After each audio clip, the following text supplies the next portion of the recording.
Hi, and welcome to another episode of Business Source, brought to you by Connecting Business, the show that gives you authentic conversations to help your business. There's no smoke and mirrors, just real people sharing their experiences. I'm your host, Lee Nightingale, and today we're going to be talking about securing everything around the internet with Mr. Iain Cundy, an Internet of Everything security expert, founder, and CEO of Solution 20. So, Iain, thank you so much for, Section 20 Solutions. I'll correct myself there. Iain, thanks for joining us today. This is a topic that I have a personal interest in, experience of, having worked with WebSense, at the time, internet, email, data security leader of the time for 8 years with them. So I was massively intrigued by that topic, but I've stepped away from that for a while, sort of since 2013 or so. So I am super excited to hear what you've got to share with us today around the topic of securing everything. Welcome. Thanks for having us, Lee. Great to be here. Fantastic. So perhaps if you could just share a little bit of an insight into Section 20 Solutions, what it is you do there, and how you help clients. Yeah, absolutely. Yeah, we've been going about 14 months now. Essentially, the business was started out of a really deep belief that kind of devices need as much care and protection on a network as the things people actually use. So I've spent a lot of my career in the kind of physical security industry, in the CCTV sector specifically.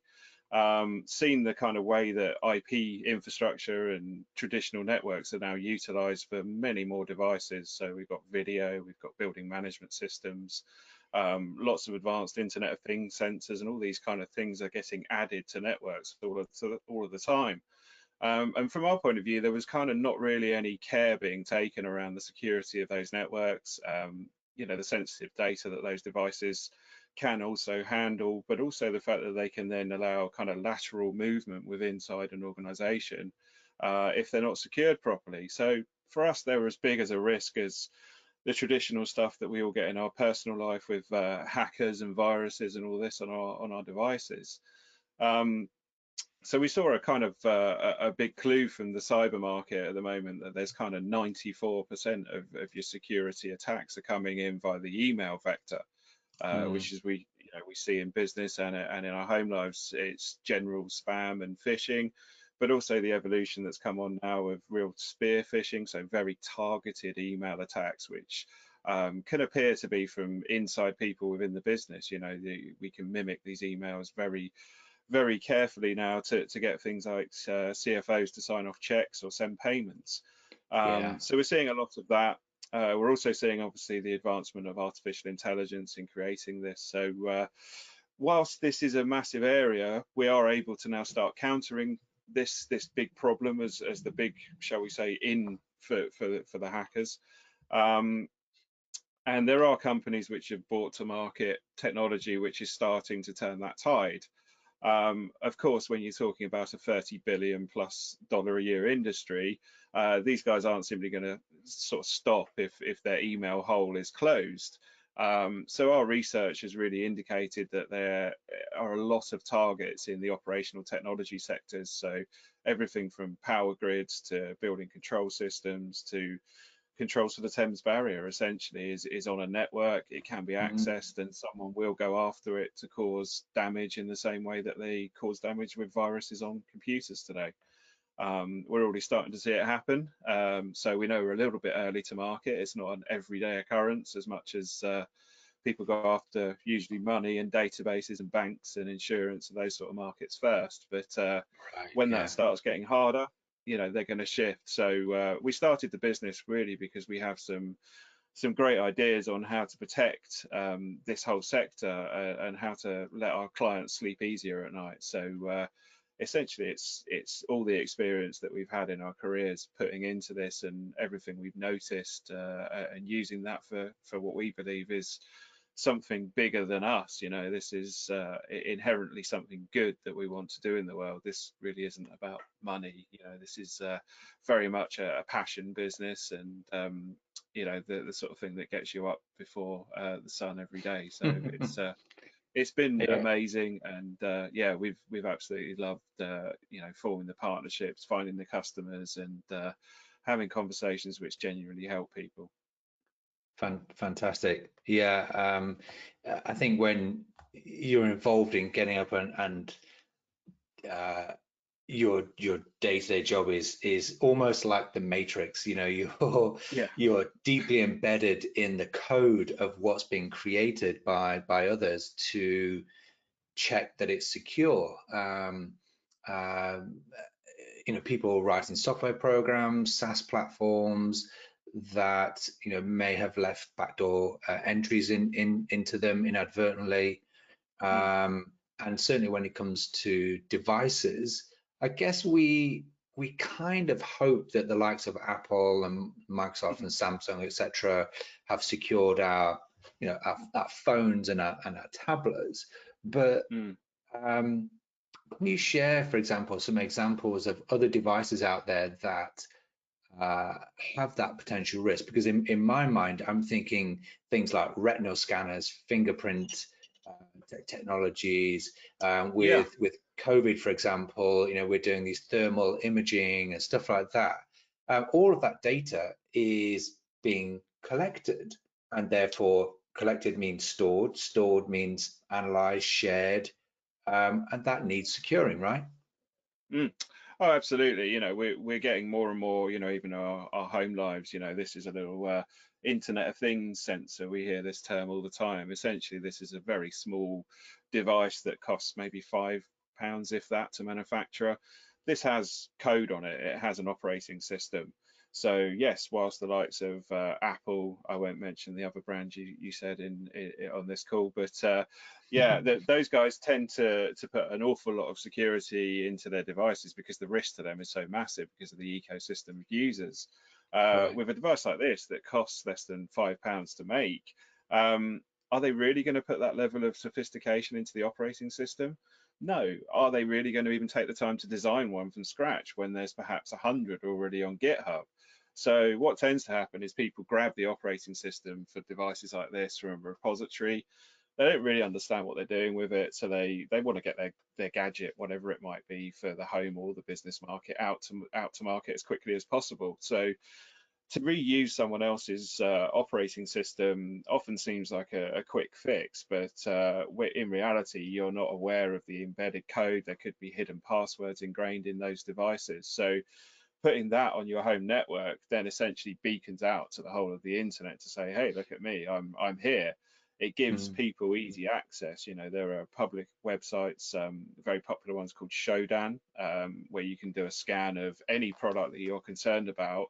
So if you were looking to buy, for instance, a new smart doorbell or a new building control system for your 1,000-person building, you could go to Shodan, you could type in the part numbers that you're actually considering, and it will give you a list of all the ones that are publicly accessible, and that's open to me or you right now.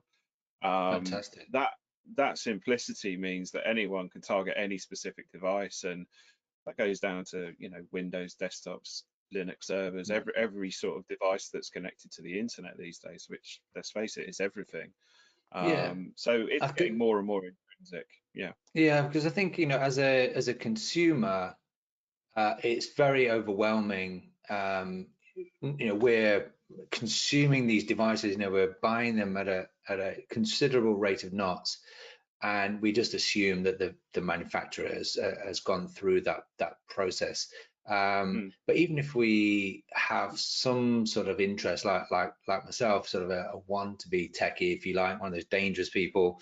Um, even I wouldn't necessarily know. Obviously, you just shared that website there, Showdown, but I wouldn't necessarily. I would have spent an hour or so trying to find somewhere. How do I secure my devices? And I would probably have run out of steam, just like the majority of the public, because you're getting passed from pillar to post, and these all these technical phrases, and one person says this is the best way, another person says that's the best way, and it just Mm. becomes overwhelming for the consumer. So if and you can't expect the consumer to secure their devices. We're not knowledgeable enough. No, So exactly. therefore, Yeah. we rely either on people like yourself that make it your mission to secure everything, hence the title, where that's what you're looking out for. You're calling out those people that haven't secured their stuff, trying to make the world a safer place. Yeah, as you say, we have this problem at consumer level. When you go to, electrical store these days, you've got kind of the Apple, the Amazon, everything else, and you could theoretically pick a product from each of those vendors to do a task that you want to solve. Now, there's no explanation to the user that means you then need an app for each one of those things because they're not interoperable. When you Mm, scale that out to the business side of things, you think about the average building with everything from, like, say, door access control, CCTV systems, building management systems, even down to lighting control, and air handling mm, systems. All of this is connected these days. So how can you get any person in this chain to understand how all of that connects together in the first place with the different protocols? Although it sits on an IT network a lot of the time, the protocols this stuff uses is either proprietary or different from the traditional kind of TCP/IP stuff that most mm, people in the IT realm are used to. So we then have that challenge to really secure different data set types, which it is a challenge for most people because A, they don't understand it, they don't have experience with it, and B, even when they do, trying to find a thing that you can just throw at this really has been a big challenge. If you have a virus on your desktop computer, I'm sure every end user that's been online since LimeWire knows you can get an antivirus platform, you can restore your computer, you can do things to solve that.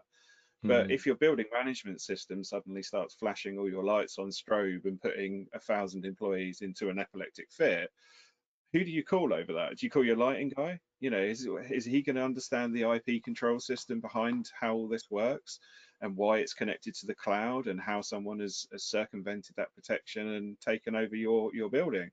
Are the guys that fit your access control capable of unlocking all the doors on a hotel if someone breaks in and ransoms, holds all of your people in their rooms, which actually happened in Switzerland?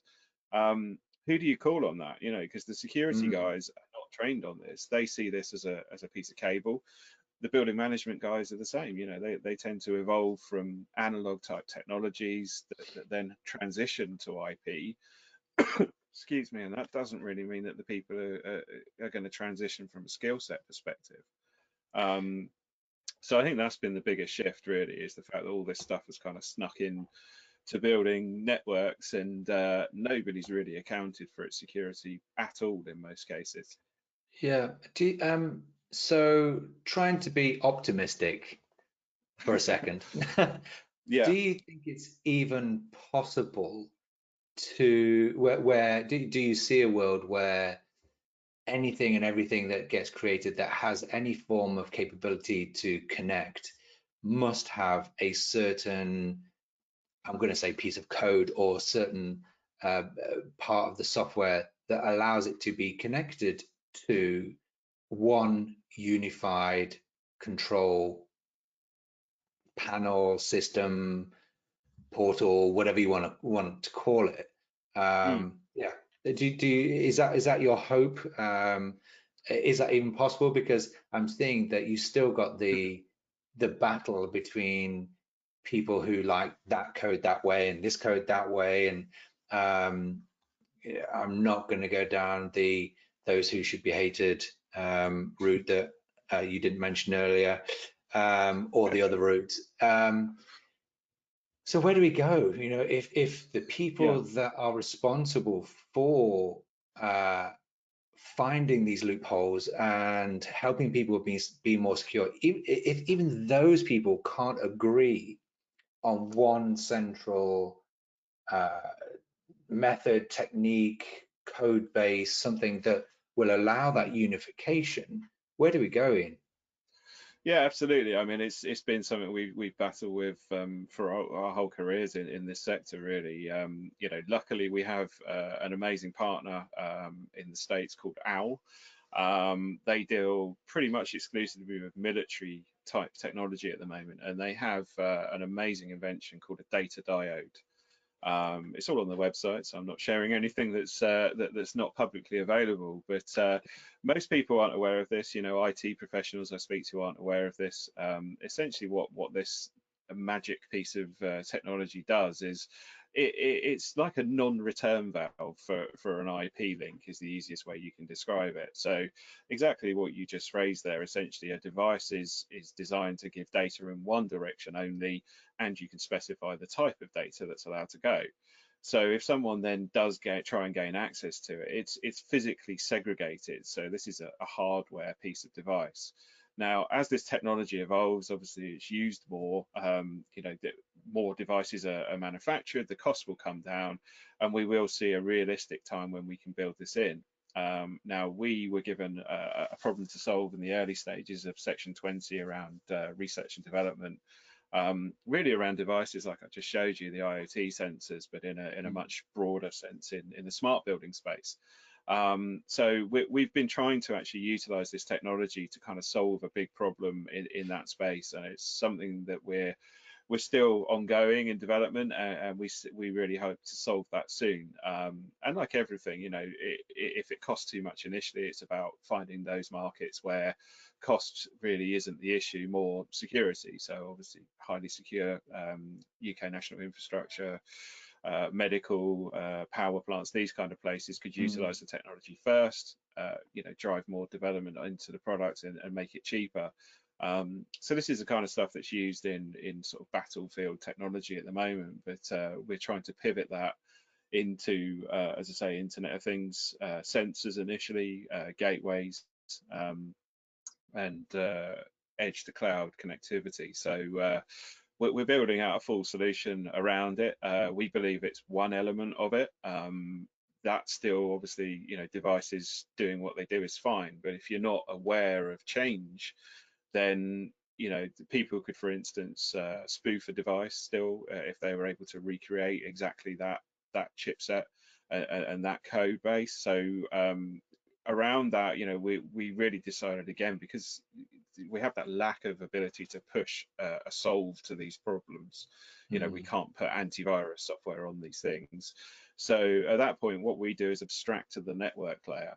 So if we learn how things behave from a network point of view, actually it's quite simple to do from something we call the pattern of life.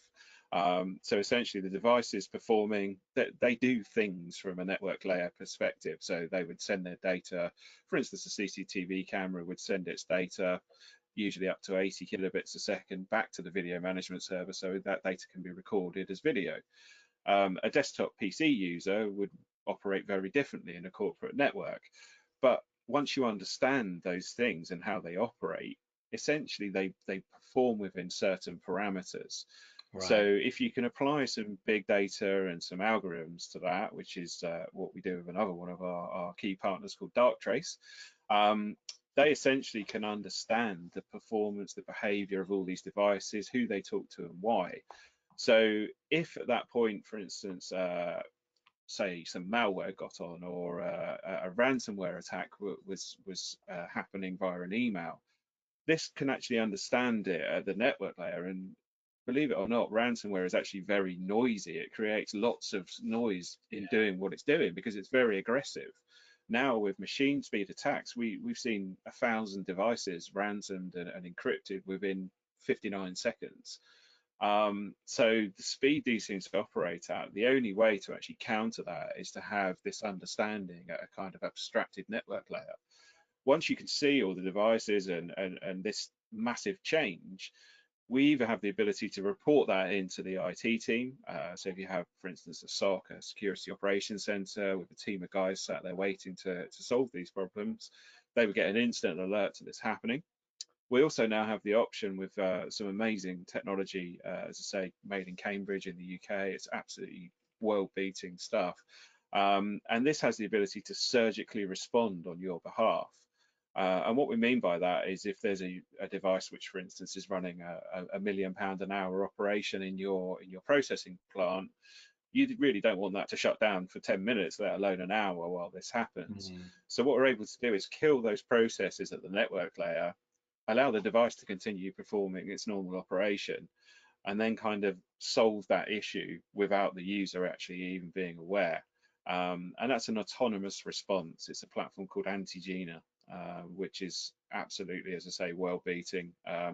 Has an amazing interface, they're very simple to manage. You know, we even have an app for your smartphone, so you can do it all on there. It's absolutely Fantastic. out of this world. So it's a game changer for these people, as I say, that have really been searching for a solve to this. And you know, they know they've got GDPR issues, data commissioner reporting issues, you know, all these kind of things that can hit them not only as a company, but personally with massive fines, you know, multiples of millions of pounds at risk here. So some layer of protection is great if you can react in the speed that we do, and we don't increase your staffing resources or anything like that, then it really is a no-brainer.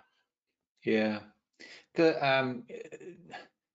Thinking back to my time within security, and I want to share a story which I'm sure you're all too familiar with, but you know, it was all sort of database known vulnerability based tech. So, you know, Mm, your antivirus had to download the library of known viruses in order to protect you, yeah, and intrusion prevention, detection, all that kind of stuff. It had to kind of know what it was, and that was a lot easier at the time. And my understanding of what happened, and this story was shared with me, is, you know, you've got the life cycle of the hackers way back when, you know, some spotty 14-year-old teenager, so to use that analogy, hacking for glory in his bedroom or her bedroom or their bedroom, um, you know, to get the recognition that they were super amazing at hacking.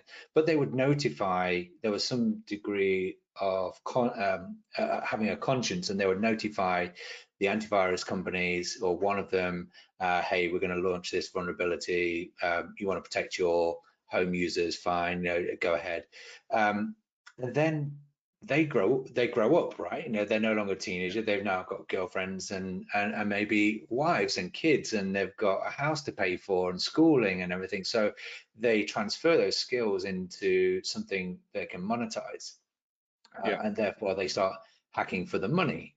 And therefore they don't notify the antivirus companies. So now the antivirus companies are behind the 8 ball on that kind of thing. And then you've got the likes of organized crime, which violent crime. You know, if you think back to when we were kids, you know, and you'd watch Crime Watch, everything was about, you know, guns and robbing banks and post offices and everything.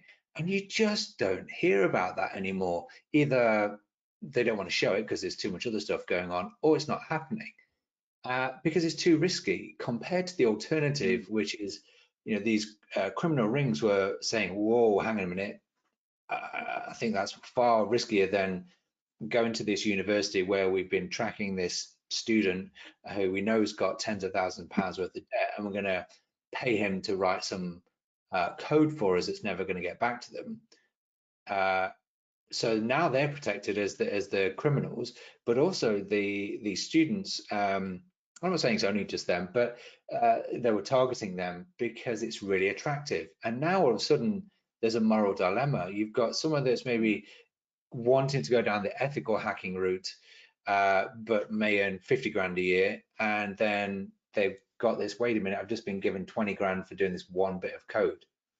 yeah, So now they're being sort of lured off into the dark web, and that's really where I'd like to go now, because the dark web, I'm pretty confident most people either will have heard of it, or probably they won't, but actually don't truly understand what it is. Because mm. last I heard, the dark web makes up over 90% of what's actually available on the internet. So can you share with us your insights into what is the dark web, what it's being used for and by who, and just how dangerous it is? Yeah, absolutely. Yeah, I mean, as you say, it's been around for a long time now, and most of mainstream doesn't really have any exposure to it unless it turns up on the news, and usually that's around drugs at the moment. Weapons is big. Essentially, it's a hidden space, and you need a specific client to access it. So it's based on something called an onion routing protocol. And if you think about how the layers of an onion work, that really Yeah. describes it perfectly. Essentially, it's every hop between the skins of the layers is encrypted and anonymized, so it's very difficult to track people on the dark web. There are, of course, people doing that now. There's many law enforcement, both our own and abroad, are now capable of circumventing this in various ways. So essentially, this is a non-indexed. You can't find stuff on Google there. There are search engines, but not the mainstream. I'm not going to give away everything, obviously, to encourage everyone to go off into this space. Sure, Um, sure. but essentially, what we're talking about is a space for, as you say, ethics in the world are a grey area.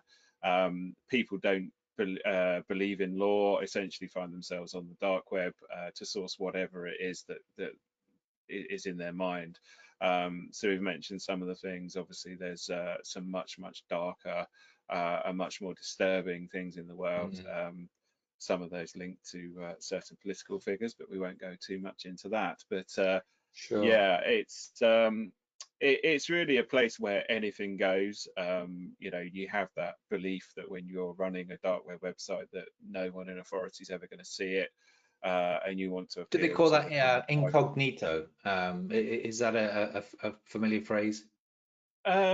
kind of incognito kind of more refers to a Google search these days where you can jump on and search anonymously apparently, but yeah, it's It's not still quite the Google, same. right? Of course, yeah. There's anonymous and anonymous, as we know. So yeah, absolutely. So this is really, as I say, an area for people that should really know what they're doing to even go on it.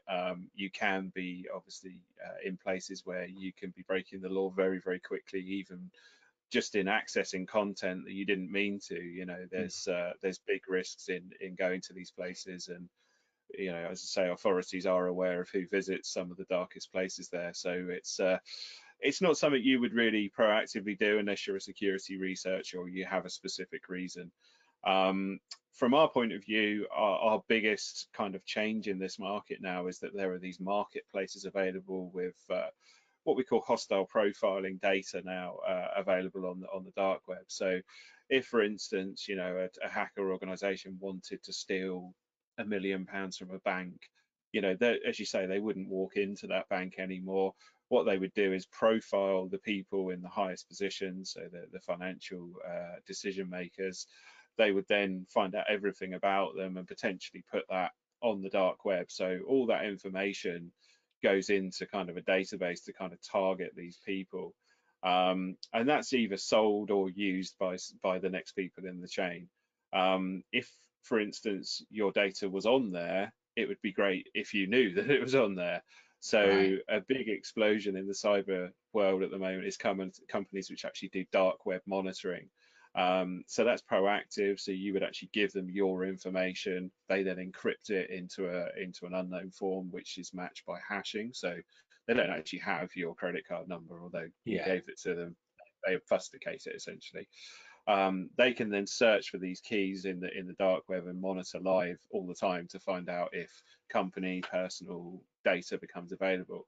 Now, obviously, if it's just the director's information, that's not so bad. But if it's a credit card company's entire account base with all the credit Right. cards, you Exactly. really are going to want to know about that. So there's a lot of stories out there that a lot of the big tech companies actually buy their own stolen data back. So they actually pay for this monitoring. They find when this happens, and then they go out and buy it to remove it from the public domain. So it's being used at lots of levels. Again, I won't go into government on this call, but various things happen. But is the dark web also used for good? So people like yourself, for example, um, without incriminating yourself, I'm not asking you to do that, of course, Of but course. can you use that? Obviously, you want to use that to monitor, to see what's going on out there. Um, so that you can help educate and prevent and secure. I get that. Is there a legitimate use of the dark web for, other than that aside, for someone like yourself in your industry? Not really, no. I mean, the whole point of the data on there is that it's either for specific people with a specific reason, and as you say, whether that's good or not is a big ethics conversation. Hmm. Um, but no, for us, I would say no. I mean, when you look at obviously the data which should be hidden from mankind, it needs to exist somewhere in a digital realm. So even things like embassy transfers of information, secret ops, all that kind of stuff is actually housed in a much deeper layer of the dark web. Again, it's a concept that goes into multi-facets and multiple layers for multiple reasons. Hmm. Generally, to dig down into that sort of stuff, you're not gonna come out of there a better person is the truth. And much as you like to see the good in the world, you're not going to be a cheerful person if you spend your life on the dark No. web. So It's just to just be clear, we're not it's the worst advocating going on inhumanity. there. We're No, definitely not no, advocating that. I would stick to DuckDuckGo, not advocating Google on this call either. Duck, duck, go. That what an interesting name. But Yeah, that brings me on to uh, the another section of the call here, and that's the sort of books or the recommendations, because what you just mentioned there about sort of hiding stuff on the internet. Something that I'm reading at the moment is a book called The Filter Bubble: What the Internet is Hiding from You by Ellie Pariser. And it's funny because this book is quite old. It's from 2011. And in there, it talks about how in 2009, said G company started to essentially provide tailored content to individuals, each of us. And they were predicting back then, in 2011, when the book was written, that that would and probably could lead to, that could and probably would, and indeed did, lead to a disturbance in our political system. mm, So my second slash third recommendation, because it's along the same lines, is two things to watch on a popular streaming service beginning with N. The Great Hack, which talks about the unbelievable story around Cambridge Analytica and their impact, not only on the US government and relationships with Russia, but how they were involved in um, influencing political systems worldwide. So that for me was a real eye opener. I kind of knew stuff like that was going on because again, my security background, but it wasn't there in your face. It wasn't the people who were running the company telling you that's what we were doing. So it was really, really mm, insightful. And the second part of that is one called The Social Dilemma, which talks around the use of social media to influence us and how the content is being rammed down our throat, for want of a better phrase, to reinforce any beliefs you may have, whether they be good or bad. They're giving you more of what it is you're thinking about.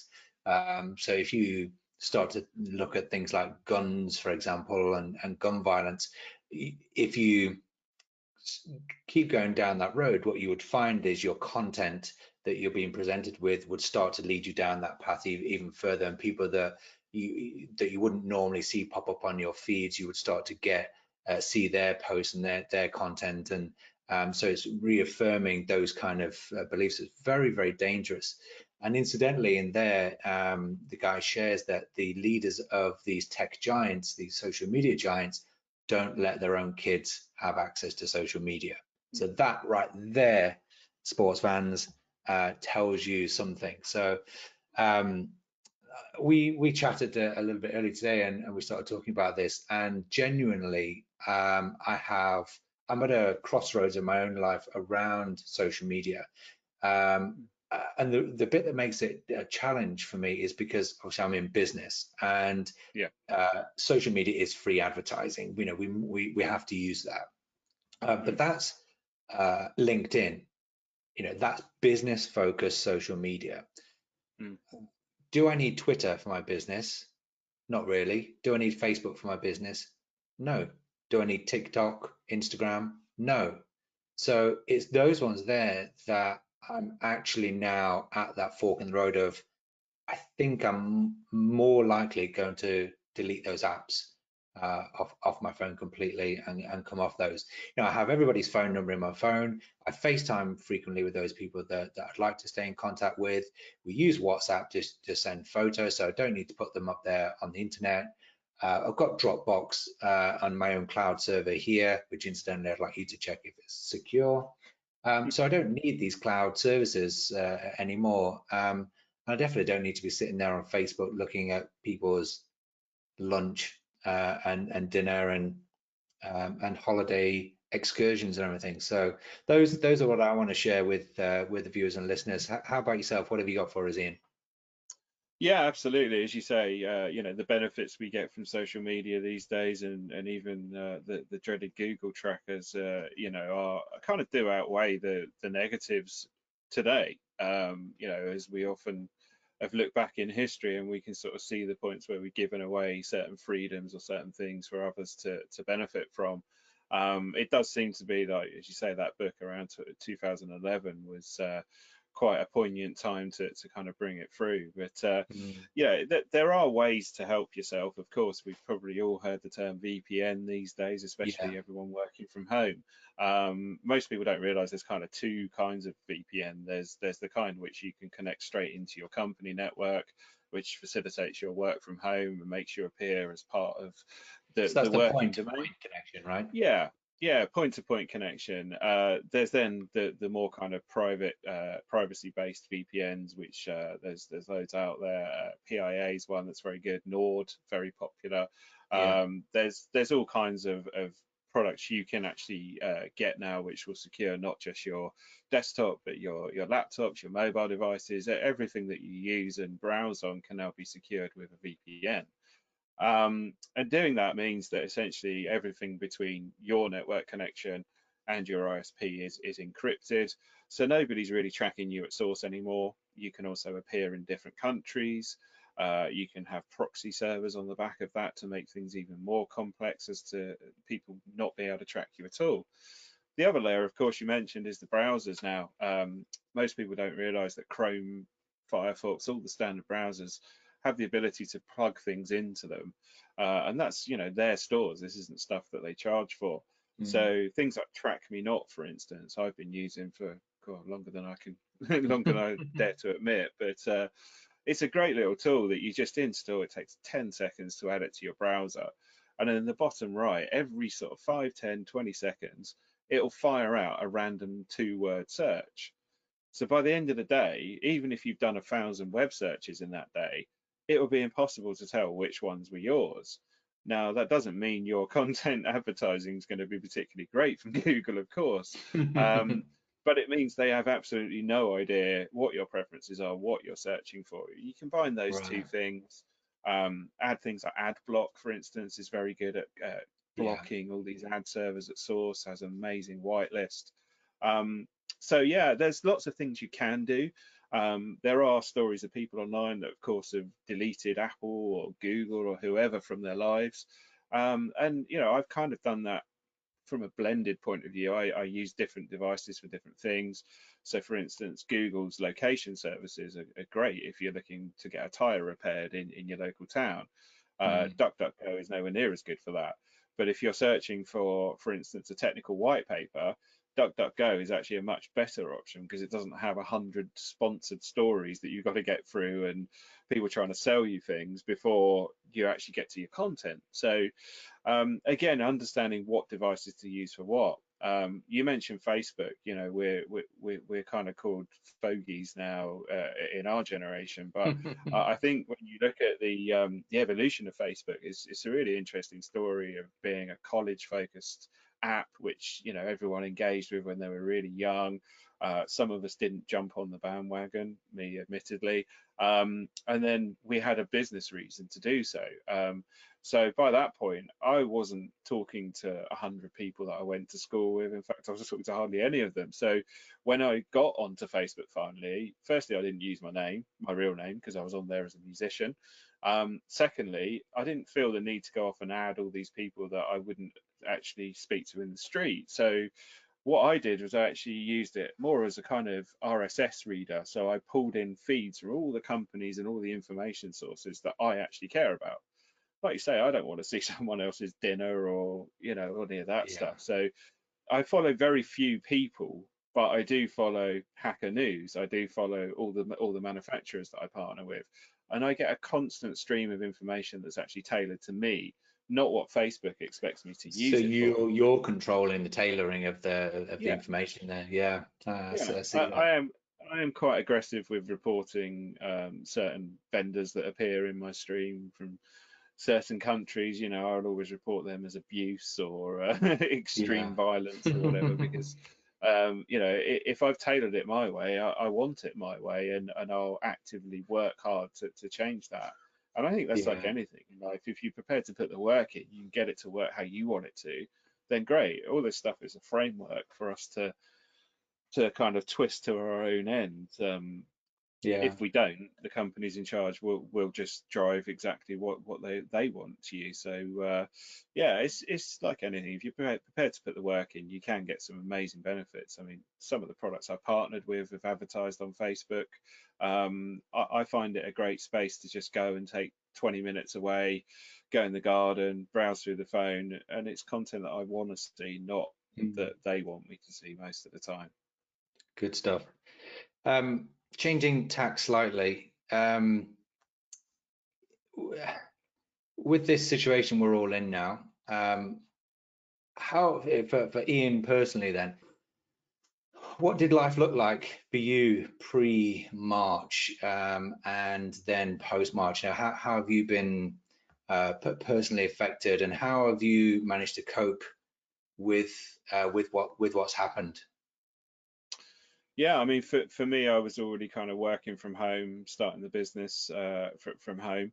A couple of my clients around London and locally, so I was visiting probably once or twice a week was the kind of average.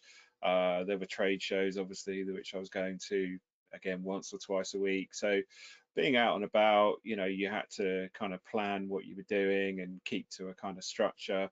Um, and I think I was kind of very focused on building the business, and we had some great success. I didn't really care too much about myself at that point, because it wasn't really a factor to me.